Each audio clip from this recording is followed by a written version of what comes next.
Hey guys, in this video I'm going to show you how you can replace the battery for the Kia car remote control or the key fob. So you can see this is the key right here.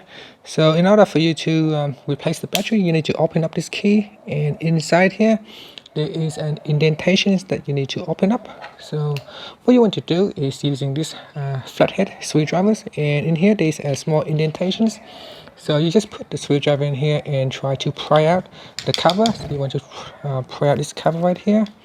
So just, you can see if we do this, it should come off. You can see it's already come off at the back here. And that's it. You just have to push it out gently. No need to force it out.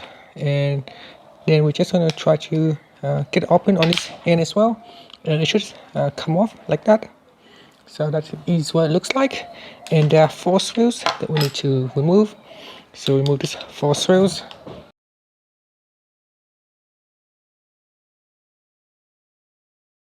And then remove the cover.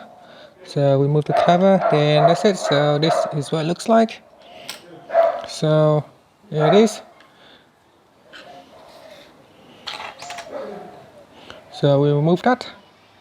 Okay, now we're using a flat screwdrivers and just pry out the batteries like this.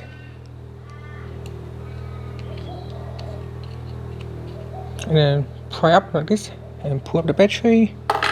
Then this is the battery that you need, CR2032.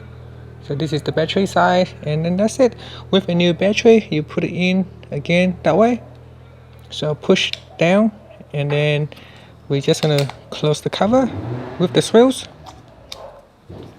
So close it up with the screws, 4 screws. Okay, once the 4 screw is back on, you can now close the cover. So it's can place the cover back in like so,